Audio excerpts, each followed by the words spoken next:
Awesome. Well, my name is Nel Duo. I'd like to thank each of you for taking the time to come out and hear me speak today, or just to come out in general. I know you guys could be doing a lot with your Sundays today, especially on the Memorial Day's weekend.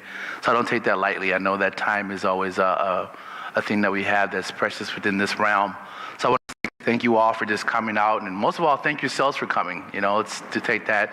Thank yourselves for showing up as your authentic self. Thank yourself for being here present, and just thank the breath that we have this morning as we stay in gratitude.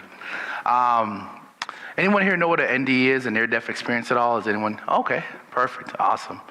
Yeah, so near-death experience for me, as far as my personal experience or even just my thought process of it is, well, actually, before I do that, who's actually experienced a near-death experience, just out of curiosity? What about okay, yeah, we have another one. Woo-woo. What about the out-of-body experiences? Where, okay, awesome. So you guys kind of associated with that, awesome. Breaking down the term of it, it's a near-body experience, where it's mainly where you're out of your body, obviously, but you're experiencing life beyond the five senses. You're experiencing life beyond the five senses. The Google dictionary, of course, is always Google. Google it. It's Googleable. That's the new word now. It's Googleable. For as far as Google's definition, it's an unusual experience taking place on the brink of death and recounted by a person after recovery. That's me. That's you. Typically, is an out-of-body experience where some folks see like a tunnel vision, if you will. My experience wasn't necessarily a tunnel vision. I felt more like a sucked up in the straw, like you're, kind of being projected out, which is interesting in the right itself. I guess it could be the same thing. But I've top 5 things that I experienced that I came back and I got to kind of put this into perspective beyond just emotional experience of all of it. The 5 things that immediately happened to me, what I experienced right after death, was the first thing was an unconditional welcoming home. People kind of get this weird grimstone of, oh my God, if I die, am I going to go to this hell brimstone? They're going to be poking me with forks. It wasn't that at all. It was a welcoming home. It was like this sensation of just being, in a place where you've known before, but you also have not really being rejected. It was just kind of a calm welcoming when I got. It's the first thing I experienced. The second thing was, I felt like myself. I didn't feel like what's going on or who am I. I still felt like myself. It was just a deeper variation of myself. It was a deeper, more intense variation. It was beyond the limits of saying I'm looking down at my hands and feet and I could see I have a body. It was more just like I was immersed. I was everywhere but nowhere at the same time. So people usually have those those near-death experiences or out-of-body experiences. You still feel like yourself. I have a lot of folks that talk to me, well, did you still feel like you? I'm like, yeah, I did actually, when I think about it. So it's one of the things that's really huge. I still felt like myself. You're also free to go wherever you want, like a blink of a thought. A lot of times we get so stuck within the physical body, gotta get up and grunts and so forth. I literally was projected wherever my thoughts and intention went. So that was really interesting thought of that, of how things were faster and moving. You can go as fast as anywhere you want with the projected thought of where you focus that energy, emotion, or that thought to. Other one was kind of a life review, past, present. It could be past lifetimes. It could be future lifetimes. All of it just kind of gets downloaded. So if you think about how apps download in the phone, you're not like, well, it's getting this happening. It's just synced in and you automatically have that software within your phone. Same thing with the human experience or the human experiences. When you're in that realm, it's almost like it's telepathically just downloaded into you. You just know. You have those experiences. It wasn't like I was watching the movie and seeing, oh, in that time I did that. It was a knowing of everything that happened prior and everything that happened with me at that moment. And the fourth was, there's still opportunity to learn and progress within your soul's evolution. Biggest fear sometimes is that folks come in and they say, well, if I don't get it done all this lifetime, it's done. I didn't do everything I wanted to do. I didn't go skydiving. I didn't say I'm sorry to my aunt. And they take all this guilt and this burden with them when they transition. There's still that evolutional growth when you're on that other realm. So that's one of the biggest things that was really huge for me. Those top 5 things is knowing that, oh my God, in this realm, I'm still growing. Because initially when I transitioned over, it was like, boom, chaos. I'm like, what's going on? Nobody. And then that aspect of kind of calming myself. Beautiful part of meditation, that I'll just say a side note, in really harnessing that energy while you're here in this human body. That's the whole goal of that, right? To get that energy, emotions or energy emotions under wraps. So it's kind of the top 5 things that I initially experienced when I had my NDE. that I kind of delve into and say, well, how can I break this down in simple form? Those top 5 things: unconditional love and welcome. You still are yourself. Don't worry, you're not going to transmute to anything else. You're free to go wherever you want, and you move about as fast as your thoughts or where your attention goes. And last one is a life review: past, present, current, future, all downloaded within one instant. And then opportunities to still learn and progress within your soul's evolution. So those are the top 5 things. So before I tell my story, I'm going to tell a quick little story about 4 people, all right? These 4 people, the names are, everybody, somebody, anybody, and nobody. So the 4 people I'm talking about, their names are everybody, somebody, anybody, I said that already, and nobody. So it starts off like this. There's an important job that needed to be done, and everybody was sure that somebody would do it. And nobody could have done it, anybody could have done it, but nobody did it. Somebody got angry that because everybody, I'm going to start over. It's a really good one. I want you to get this. I'm going to start over. I found this morning. I'm like, I got to share this. I don't care how it goes. It's really weird. But so 4 people in the room, right? So there was it says, starting from the beginning. There was a very important job needed to be done. Everybody was sure that somebody could do it. Anybody could have done it, but nobody did it. Somebody got angry that because it was everybody's job. Everybody thought that anybody could do it, but nobody realized that everybody would not do it. In the end, right, exactly. It ended up that everybody blamed somebody when nobody did what anybody could do. All right, so that's kind of what I'm trying to say. So with that, what I mean is near-death experience is my personal experience. We all have our own experience of that. Just like in our human experience, we all have different facets of life. Though we're collectively connected, we all have our different experiences. We all drove here in a car, some of us rode a bike. That experience was different, even though the car may be the same, however you got here. That may be different, but all of us have a responsibility to kind of step up in that. So a little bit about my story. I was born in West Africa, what I call paradise. It was paradise. I was born in Liberia. My mother, grandmother, small village in Monrovia. And it was really just one of those times where you get, in my mind, was just like, it was haven. It was my little haven, my little heaven. We'd go out and pick fruits when we wanted to eat. We had our own little farm and garden. We had goats and chickens and everything around. Just a beautiful experience in the totality of it. This is what I also call the reality check, where you have that gift and that curse, right? Shortly around 1990, a war broke out, civil war, one of the worst civil wars in Liberian or my country's history, which brought our family, my mother and I, here as refugees. I was about 6 years old, give or take. My older sister and mother was about here. My father's already here on a student visa going to school, so he was able to send for us before the climax of the war.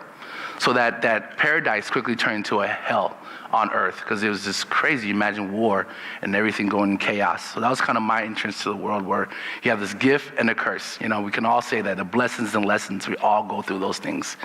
So after coming to America, you can imagine just being that root chakra, just kind of out of alignment, the baseline of my home and stability and what you will have.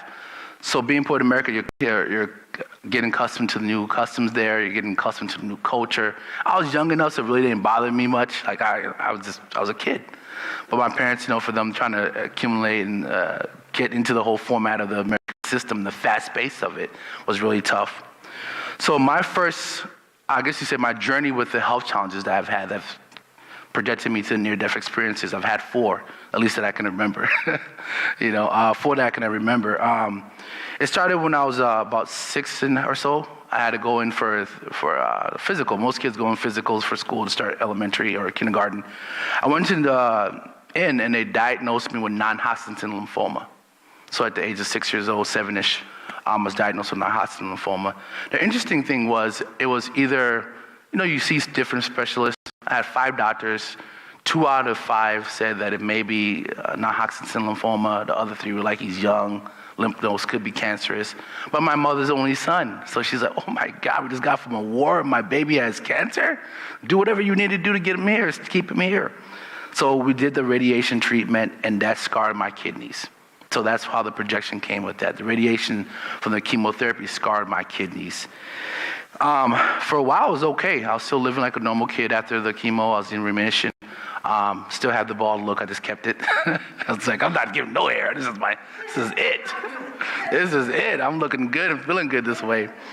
Yeah, you feel me. Yeah, I'm telling you. Who needs an extra towel? You just, wasting laundry. Come on.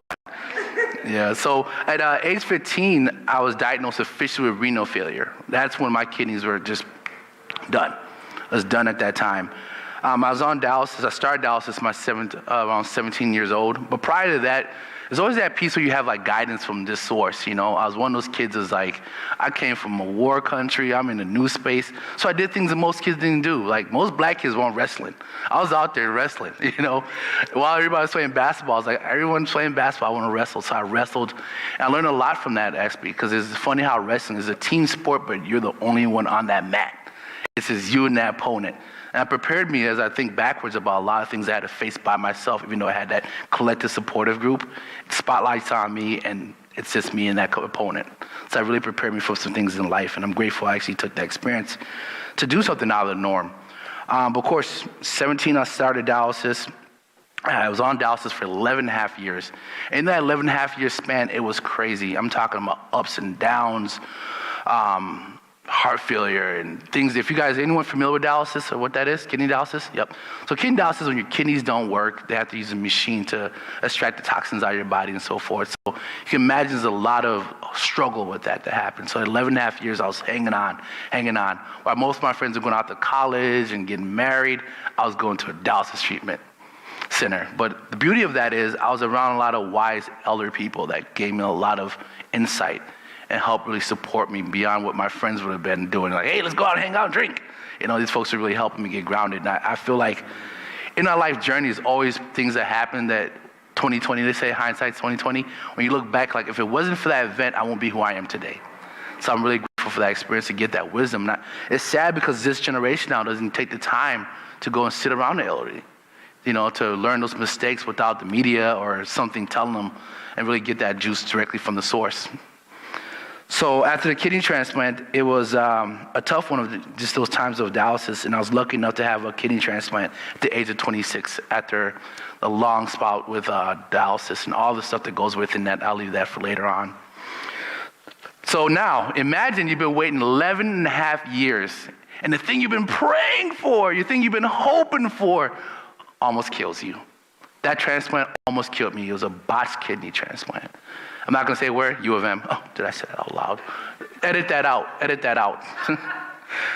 Just because you're the first doesn't mean you're the best. I'm still kind of a stickler of that. But I had a botched kidney transplant. I waited 11 and a half years, everyone praying and everything else for this kidney transplant.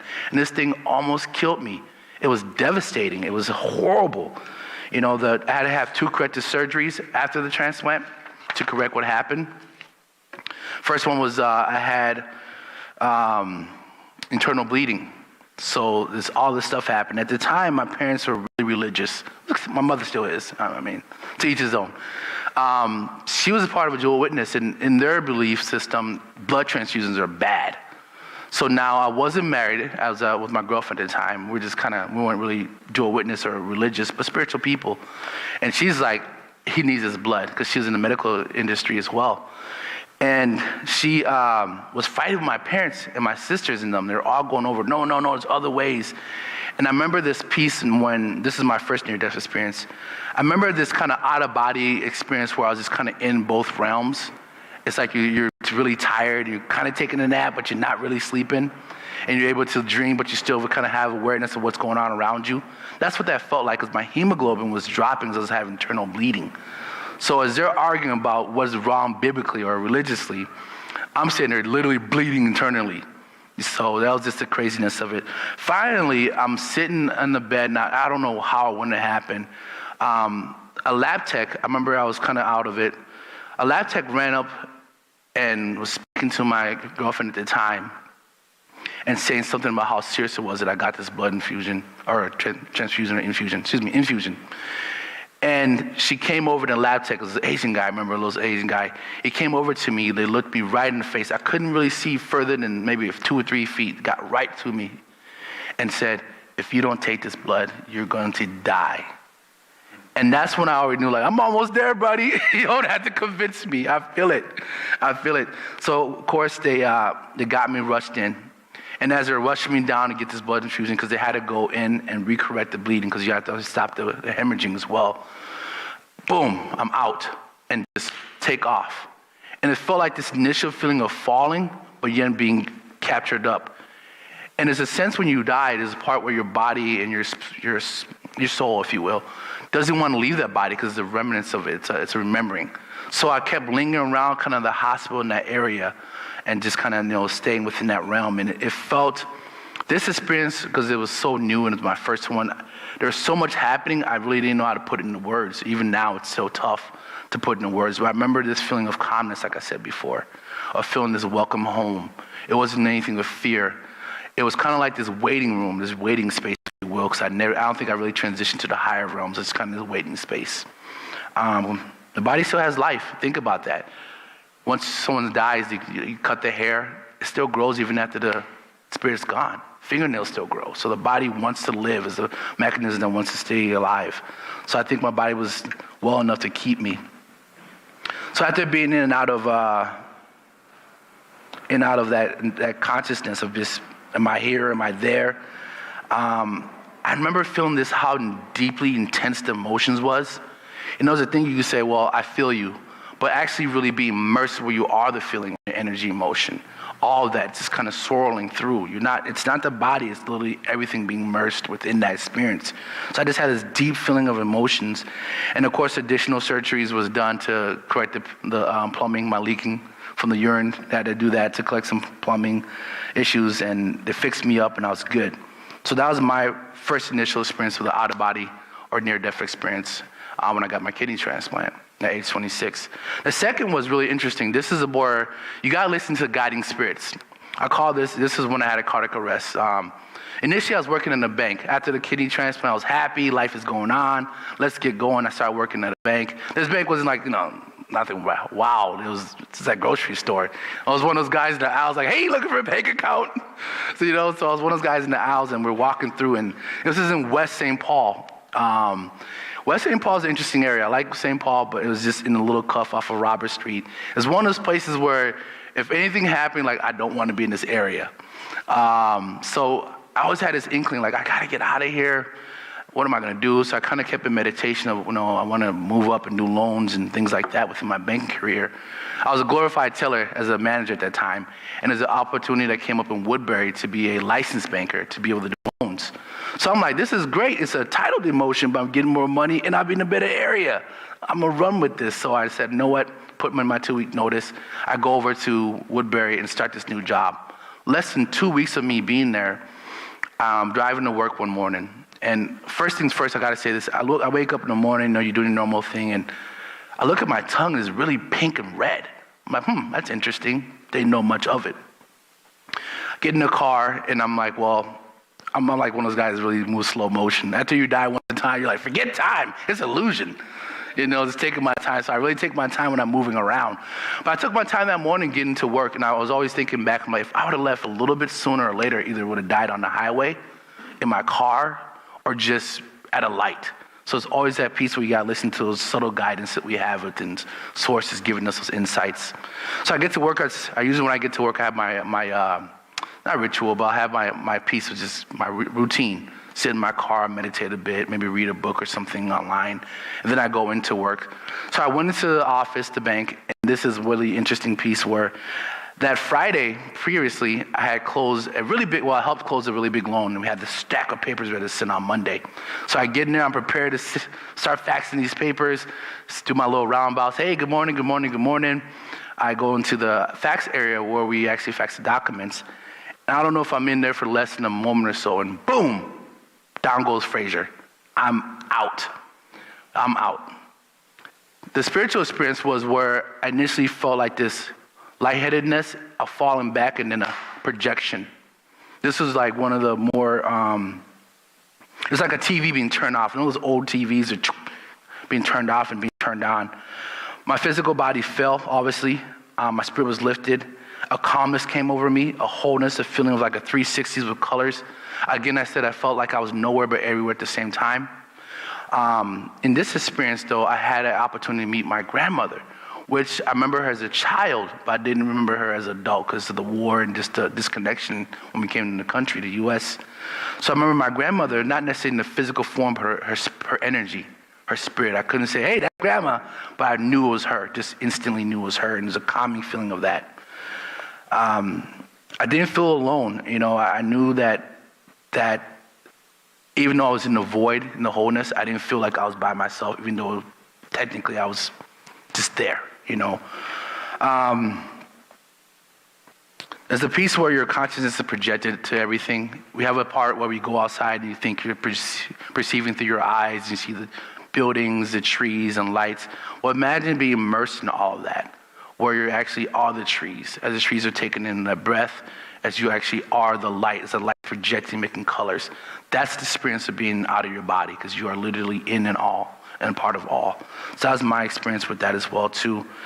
And then my grandmother, this is really interesting. This is what kind of helped my mother to really believe a little bit more. It took a secondary death experience. But once I was in that realm, it wasn't with words spoken, but it was with the understanding, almost telepathy. Like my grandmother said it in my dialect, where unfortunately African culture, at least where I'm from, Liberia, because we just didn't speak the dialect that much. My parents didn't talk to me. They talked about me in their dialect all the time. They'll go in on me. I'm like, they're talking about me. I know it.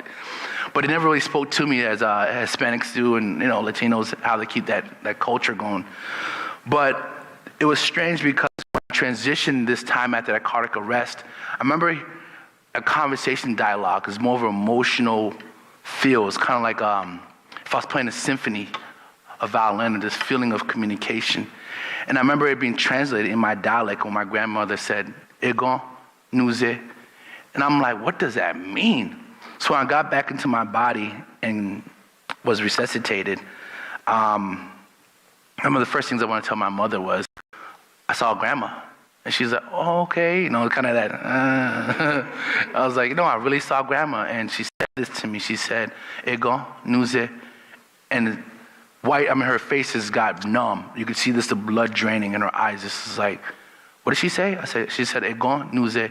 And that translates to my son, go back, or my son, not yet. And she knew that. There's no way I would have knew that. She was just kind of like, and then I remember her leaving the room because my mom's one of those, she's really composed, doesn't want to. She left the room and then came back. Let me rewind first before that. So out-of-body experience, I'm going to talk about 3 different ways: the physical experience, the spiritual, and then kind of in between. So while I had a cardiac arrest and I was rushed to the hospital in Woodwinds, I talked about being at that bank, listening to those subtle guys, right? The bank that I was at was right next to a new hospital got built called Woodwinds in Woodbury. It recently got built. There's a cardiologist that was in from France that literally flew in that day or that month or something to train that staff on there. He decided to stay again till Monday because he's supposed to leave that Friday. He decided to stay until Monday just to kind of make sure they got everything understood. So that was kind of like a blessing for me without knowing that, all right? So when I had that cardiac arrest, from what I've heard from my staff members or team over at the bank, they said they just heard a fall, a crash.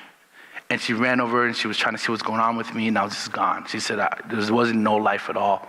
So obviously they called 911, and the ambulance was close enough to come by.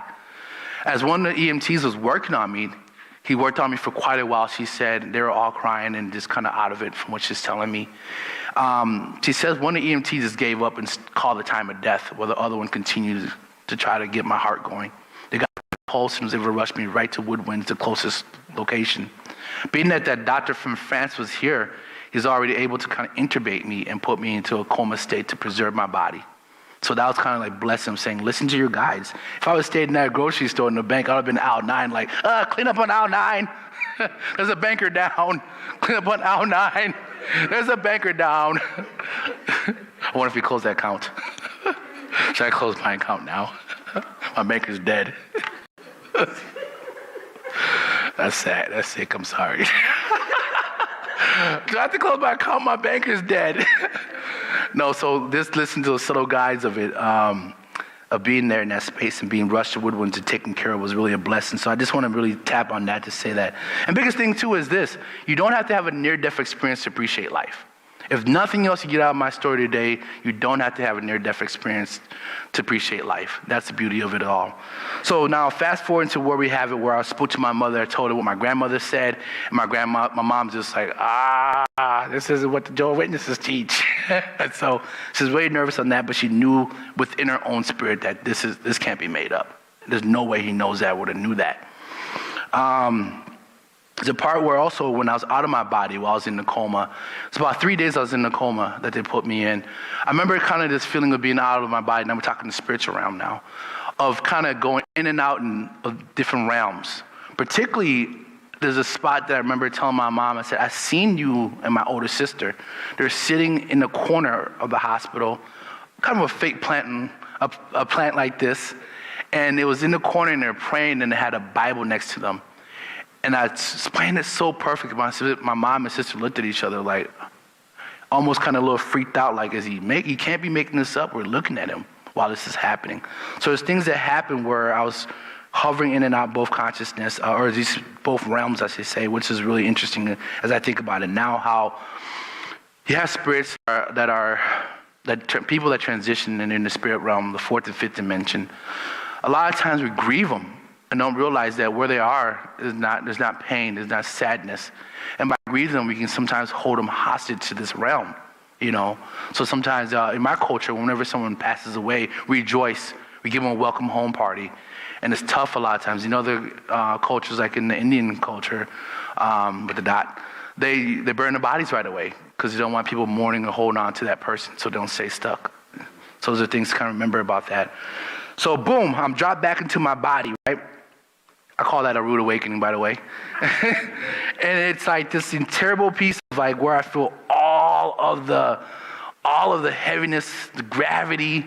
I feel the IVs in me, all the stuff they have, the heart monitors, and it's just this heaviness and sadness. I was actually sad that I came back for a moment. Part of it was survivor's guilt. You're like, oh my God, I survived another one. What am I supposed to do with my life? You go through all these things initially, and then you kind of like, well, I'm too blessed to be stressed, I'm here. But there's that piece where you get the heaviness of just that gravity and having to reaccumulate your body again. I look at our 5-year-old, and now I kind of understand why the kids are so scared to take that step. Like, is it solid? Has it materialized yet? And they're walking. It was like that when I went back into my body. I had to relearn my body. I had to relearn how to do certain things and, obviously eating and walking and standing. Whereas that recovery phase is so important because it gives you that connection with your body again, which I was like, that's really interesting to know that if it wasn't for that out-of-body experience, I wouldn't appreciate this body as much as I do now. I'm like, I'm young, I'm still healthy, I can do whatever. But that's really it. And then, in case you guys don't know, if your heart stops, something's trying to get your attention. Just as a FYI. So that cardiac arrest definitely got my attention. I started looking more into those things of the afterworld and trying to get my spirituality. Biggest thing I had was I was like, I'm hungry for knowledge now. I had this appetite. I was reading everything or writing everything. I was more compassionate with things. I'll be watching a movie and just start crying. I'm like, what's wrong with me? I don't know. Just bawling. Everything touched my spirit. I could be sitting out in the park and I see kids playing, and before I know it, that one right eye will start coming down. I had this weird sensation for a few months where only my right eye would have a tear coming down, and I would kind of wipe it off like, I'm gonna be a tough guy. So it's a piece where you get fully immersed with your emotions, your energy, emotion, which is a really beautiful thing because a lot of that. We go through the motions. Even after having one near-death experience, you think that'll be something I'll have. But it took a second one for me to really stop and be like, wow, life is beautiful. This human interaction is beautiful. Things are so wonderful. And this body that we have is such a gift to experience those things, So it was really huge for me. So after the cardiac arrest, of course, life goes on, right? You start living life. I'm living life more adventurous. I start traveling, have a new love in my life who's here now. Business ventures come up. I'm like, this is great. I got my kidney transplant. It wasn't the kidney, it was the heart, but hey, I got the kidney still. It's a trade-off. So things are good. I'm moving and I'm trying to just do what I need to do. Unfortunately, rejection came up because of insurance issues. I thought, well, I'm super healthy. I'm not going to work. I'm going to go out and be an entrepreneur. Started my own business, found out that that's a reality check in insurance and so forth. So I couldn't get my medications, which is some crazy stuff that happened. Say that for another story. Unfortunately, that I couldn't get my anti-rejection meds. Anyone knows you get a transplant, it's a new organ in your body. And being that's a new organ in your body, naturally is going to try to attack it because it's like, we don't recognize you. Who's this? So that kidney was being attacked. So I had to keep on some immunosuppressant drugs to keep that organ at least functional enough for me to be here. So I couldn't get that anti-rejection meds, and unfortunately, that caused rejection, or the phases of rejection to happen. So this is now the part where you still want to live life. Even though things are happening, you still want to live life, still want to experience life. We had, at the time, my girlfriend and I, we went to California, LA. We visited her sister. And this is kind of like the height of COVID, right? At that time, it was an unknown mystery flu. And I'm like, I survived heart attack, cardiac arrest, kidney transplant, let's go. Tickets are cheap. So we flew out to LA. We flew out to LA in the midst of a pandemic, as they stated. Interesting, when we got there, right, I came there feeling good. You know, obviously I'm still doing the kidney stuff. I have a defibrillator in now. I tell my nieces and nephews I'm Iron Man, you know, and they love that. But when I arrived in LA, I was feeling good. But at the same time, immediately after arriving, I seen a sudden decrease in urine. I stopped peeing a lot, as much as I normally would. I had severe swelling, shortness of breath that was going on. And I'm like, I'm in the sunshine state. What's going on? There's palm trees. I'm palpitating for air. And that was a really scary experience. So fast forward, long story short, I was rushed to the ER, the emergency room, Dignity Hospital in LA. Immediately placed in a stabilization room. And after that, I was by myself with a team of doctors. I was put on kind of like oxygen support. It was high flow oxygen. It's weird because like this mask they put on you like you're a jet fighter. You know, you're fighting a jet, this mask on you. And the best way I could experience is like if you're driving down a highway around 80 or so, you wind out your window, you put your head out and try to take a breath. That's exactly what it felt like. So imagine my lungs are filled with fluid already. It already hurts to breathe because I'm breathing like that. And then you get this high impact oxygen just coming at you like you're literally on a highway, head out the window, you know. So that was really hard right there. So now I'm in and out my body already. And at that moment, I felt myself slipping, or it's kind of like this falling back feeling, instantly projected. As I'm projected, it wasn't like I was initially taken to the realms. I kind of lingered around. But in this aspect, I felt all the energy of all the doctors in that, or nurses in that facility. I felt the anxiety and the like kind of the panic of them trying to get me back. I remember seeing my fiance in the corner and she's kind of holding herself, rocking. I remember this guy who was actually, guy was sweeping the door or outside. And he had this weird like Jerry curl thing, but it was like greased down. And it was like, what is this? So this little things that you remember, I just seen, I'm like, this dude, and he's just sweeping, watching like it's a show. Like, I remember seeing that. I remember the people in the waiting room that was there. And then it kind of like flashed out where I was back in my body. But before that, in that space that we are, when we get out of our body, there's a certain piece that I really want us to kind of hone in, is that most people say, oh my God, what's going to happen to my kids? What's going to happen to me? That fear, that heaviness, the stress, the anxiety, the ego or the false identity. Like, when I was out of my body, it was like, oh man, I'm a black dude in this white hospital. Like, that didn't matter. That was all ego stuff of this world. That didn't matter. I was in the spirit realm. It wasn't even about color or creed or anything. You know, I wanted to say my name right because it's African. None of that mattered. When I was out of my body in that spiritual realm, it was like all that. That gave me a deeper understanding of the collective body that we have. How connected we all are collectively. And that's such a beautiful thing to that as well, too. So they stabilized me and brought me back to the room in the ICU over in LA. And we talked about that feeling of just quickly being, taken out of the body. I was carried in a vibration of waves and colors and just intense energies. Again, you're feeling it, you're being in it, you are it. It's not necessarily where like, hey, I'm here, I'm standing, I'm watching. It's not that part where I can see my hands and it gives me some type of grounding. I was literally everywhere but nowhere again, as I stated before. And the calmness is really the complete calmness when you're in that realm. I'm a high energy person by nature, but after I was near-death experiences, it's really kind of calm me down and just experience the moment and be in each moment. I think within the society we have, everything's pushing us and rushing us to go forward and go, go, go, go, go, go. And a lot of times being that calmness, being that stillness, the wholeness, sitting in your own energy is a powerful piece to just getting yourself ready for not just this realm or what's coming up, but the realm after that when the veil is revealed. So if you have the time, just take time to just sit in your energy if you can. I also was aware of like family members that was there, but it wasn't necessarily me saying, hey, that's my Uncle Larry, that's Jim, that's John. It's just kind of like a knowing who was there, that collective piece. As we have it all here, we're sitting individually in chairs, but we're still collectively connected, that we have our own individual experiences. There's that collective consciousness that I really felt. Let me have that again. So coming back to the body, that pain of death's easy, life's hard. You know, coming back into my body and recovering again, there's always that tough getting over that first initial, oh my God, the heaviness, the pain, whatever you have to go through to recover. Those are the tough parts. And I think it's a lot easier for most people who are experiencing out-of-body experiences to say, you know what, I want to stay here. I want to be in this realm. I don't want to go back to that. That's a piece of it too, but you got to find your why. This the last or most recent near-death experience really had me hone into that. What's my why? Why am I going back? I have a kidney transplant that's rejecting, a cardiac arrest that's happening with heart failure. You know, all these things that's going on. Why am I going back? This last experience that I had with my near-death experience literally had me have to hone in into why do I want to come back? Because in that realm is nothing that you're really worried about in that aspect of it. So December 2021, I was diagnosed with histoplasmosis. That's an interesting word to say. Say that 3 times. Histoplasmosis. It's a lung infection where that histoplasmosis for most people that have a working immune system would have been like, I'm good.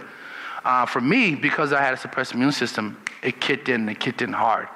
So December 2021 was crazy for me. I had a severe case that got sepsis, and I was at the Mill Hospital hospitalized, which had further decreased my kidney function, unfortunately, because the medication they give, the antibiotics, to take care of the infection is now shutting down the kidneys.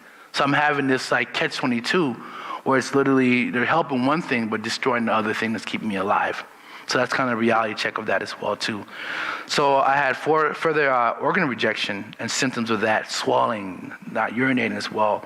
I had 2 additional hospital stays to stabilize histoplasmosis and treatments for that. Unfortunately, with the kidney shutting down, back to that respiratory illness again because I'm retaining fluid. Fluid's going within my lungs. Now I'm having this issue with respiratory issues. And I'm now back in the hospital dealing with respiratory issues. I was actually at the ICU at the Mayo Clinic for this one here in this recently, April. Gosh, it was April, just last month.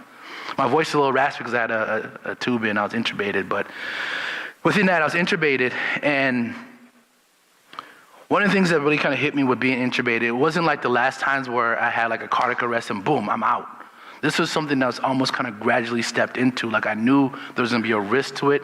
I knew there was going to be a chance where with my heart issue and kidneys, it could be really bad for me.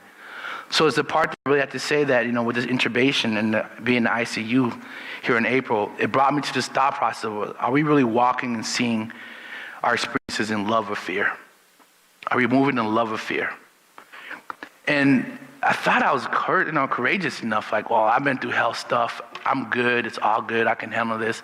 But I was really fearful. I was fearful this time because it was like, I really feel like this might be it. Those 9 lives are done. This may be it for me. And that fear was so intense, especially for the fact that I couldn't breathe again. They're telling me I was doing damage to my lungs. They had me on this high flow oxygen. Remember, sticking your head out, car, air coming in. And I'm struggling to breathe. I'm struggling to have all these things. My kidneys are shutting down. Getting an organ transplant, it's not going to be anytime new because of the histoplasmosis infection. You have to be about a year plus out without having to even get considered for a transplant. There's all these things of like, why do I want to come back to this body? And all these things was happening. So am I going to move in love or fear? So again, I got to say this real quick. When you're fighting for your breath, nothing else matters but that breath, right? Nothing else matters but that breath. I wasn't worried about what's happening in the news with Ukraine. I wasn't worried about what's happening with anything else out in the world. It was all about getting that breath at that one time. So if we could take a moment sometimes just to stay within the moment and take it breath by breath versus the whole energy of the world is being sucked and pushed upon us, it's really powerful. It's really powerful. Just focus on the breath at a time. That's how you really get through it. That's how I got through mine. So the choice had to be made. Do I co-create with the negative vibration or the positive vibration? Do I co-create with fear or love? As it get me to that phase, Mr. Duo, you are transitioning out. Let's get you ready to transition out. Now, because of the new rules of COVID, I couldn't have any family around, nobody. So now there's this sadness of I'm by myself and having this moment where I'm transitioning out. And at best, I could just see my family on a screen. So that whole feeling of feeling alone and that sadness kind of weighed, do I really want to come back? Because that really alone feeling came back. It was really impactful on the choice on that. So I went through my human emotions. This sucks. This is horrible. I don't want to deal with this no more. Then I went through the feeling of, you know what? I'm not going to co-create with that. I'm going to co-create with the experience where things will be okay. I will work out. I tasted the other side. I know there's beauty in life there. I know there's love here. I chose to raise my vibration on that thought process. I chose to hold on to the feeling of love, of care, of no matter if I stayed here in this realm or wasn't in that realm, I would still be loved. And I gave up the fear of like, I'm young, I still haven't accomplished this, I still haven't accomplished that, I haven't had kids, I haven't been married. All those things I said, you know what? It is what it is. I'm going to fully embrace it. And I call that surrendering. We talk about surrendering, but what does it really mean to surrender? To surrender, to really let yourself say, you know, no matter what happens, I'm okay with that, to detach from the emotion of it and allow things to happen. Usually when you do that, that's when things work out for the best. You're able to surrender yourself and say, you know what, I give it to source. I give it to source. It's not about me trying to control it. So that choice to co-creating with the negative or the positive experience was that, and that's what exactly happened to me. Again, that awareness of being out of my body, in my body, in different realms was still part of that awareness. The choose to stay after my consciousness was pulled out of my body was really intense because, again, in this human experience, I had a lot more, and I knew it was going to be some hard work. I was just going to come back like, hey, guys, I'm right back. Miss me? I knew that it was going to be hard because I had the kidney issue, which I'm still dealing with, the cardiac arrest, the heart issue, which I'm still dealing with, and still need another kidney. But one of the biggest things that really helped me to hone in on what I wanted to do, that choice when I was in that spiritual realm, was thinking about the experience of here, the human experience. I actually missed that physical connection. Imagine that. We think that, we go into our day-to-day lives and we don't reach out and touch somebody or hug somebody or even hold someone's hand. In that spiritual realm, I miss that physical connection. I miss getting kissed from my fiance. I miss touching my 6-year-old daughter, holding her, picking her up. I miss getting a hug from my mother. I yearn for that. And I come from my humble opinion, I feel like that's one of the things that keeps most spirits after they transition their body lingering around because they miss that physical interaction, right? I literally missed that. That was one of the things that I also wanted to make sure that I came back and just had that full experience. If I had an opportunity to come back to walk down the aisle with my bride-to-be, to have those experiences, those are the things that I held on to, and it made it a little easier to transition back. When you're out in your body and you're feeling that, you feel like there's a spirit of gratitude. Even though there's fear, there's still a spirit of gratitude. There's a boundlessness that you have where you feel as if you can almost be a superhero, take flight. There's also a piece of fear because you're out there in the void, you're in the wholeness. It's not fear of like, I'm afraid something's gonna happen to me. It's fear of what I do next, what I do from here. It's that unknowing fear of where do I go, where is it at? But it's also that calmness and security of knowing that I'm where I'm supposed to be, if that makes any sense. I'm not just out here floating in space, I'm actually home. It's a part that Egyptians used to say, you create your heaven while you're on earth. That earth is a training ground. That as we're in here, we're supposed to harness that energy to prepare a space for us. Biblically, it says, my Father has many houses in his mansion. It talks about preparing a place for yourselves. I honestly feel like this human experience is about us honing that energy in and knowing how to prepare that space within, out of our body, to prepare that space consciously that we can dwell in. And if you believe in multiple lifetimes, to come back and, realize that this body is just a coat. I don't get so upset with the things that happen to me physically, even though I'm still going through these physical struggles, because I realize the body's just a coat. Just as I can put this suit coat on and put another one on, I'm okay with transition out of this body because I know I can get another coat. So if that serves anyone today, know that this body's a coat. Don't get so attached to it. Just like you think about your home. Someone gets into a house like, I want to sell my house because it's my house. There's memories in here. There's all these things. Over there that happened. Over there that happened. And we forget that within that house that we have, there's another house we can go into and create new memories. Just like if you're in the physical body, we have these memories and experiences. Well, out of the body, we have memories and experiences that correlate with that as well, too. So don't get so attached to the body. Appreciate, honor the body, take care of the body, but don't get so attached to it. So those are the kind of the top things that happened to me. I kind of reframe again on the experiences that happens with the near-death experience. Top 5 things I can say that really happened to me was this. First things first, it's an unconditional welcome home. It's like a reunion, of this, I'm okay, I'm home. Second thing is you feel like you're still yourself, just a deeper variation of yourself. It's not dealing with the mind, but more so the heart center. You see what I'm saying? And you're less focused on ego and more we-go. There's a real understanding of collectiveness on that. So deep understanding of collectiveness. I have a deeper feeling of collectiveness now than I did before. With my near-death experiences, before I would say, well, I'm Liberian American black male. It's heterosexual. Now it's like I'm just a human becoming. You see what I'm saying? I lessened those titles. I got rid of the fluff and got rid of the confusion. So you still are yourself out of that. So what is yourself? It's not just your skin tone, your culture, your complexity, or complexion or anything. It's you, the soul. Other part of that, start seeing people for their souls. Start seeing people for who they are. I can see the energy behind someone. I can see the sadness behind someone. There's certain times where I walk in, I'm like, whoa, that's a lot. Being an empath, but there's also a part where I'm like, wow, I can really be compassionate more so now than I was before. So experiences you have. Third thing is you're free to go wherever you want. What you put your attention to, the energy goes. You see what I'm saying? So if you think about here in this human experience, as above, so below, as within, so without, what you put your attention on is where your energy goes. Same thing within that spiritual realm. If you're thinking, oh my God, there's going to be hell, fire, brimstone, you're creating that for yourself in the afterworld. That's the experience you're going to have. A lot of times culturally, we assess these experiences we have with things that's in our belief systems, our paradigm of belief. So if someone comes up and says, I saw Jesus, I saw a light, I saw this person, it's your reality and your co-creation of that experience. It's not wrong, right, good or bad. It's your co-creation.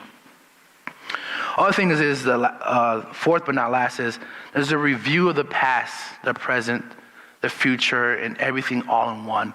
It's not where you're watching a TV show and it's scene by scene. It's literally everything being downloaded and synced into your being. You instantly know, that's that, that's this, I'm that. You just, it's an instant knowing that we have, especially in the age where everybody wants to have knowledge but little understanding. When you're in that spiritual realm, it's understanding before knowledge. You just get it. You get it. We've been fragmented, and there's a wholeness to all of us. And then fifth is there's still opportunity for your soul's evolution. You can still evolve. You can still grow. You can still expand yourself. So those are the top things that I experienced with my near-death experience. Kind of kept some things out, just keep it short for today. I really honor you guys and thank you for allowing me the opportunity to share. I thank you for just showing up and being your authentic self. And know that you don't have to have a near-death experience to actually experience life. The life is beautiful. There's a beautiful harmony that we have with this body. And no matter what happens out of this body, you still exist. You never cease to exist. So with that, I thank you all. My name is Nel Duo.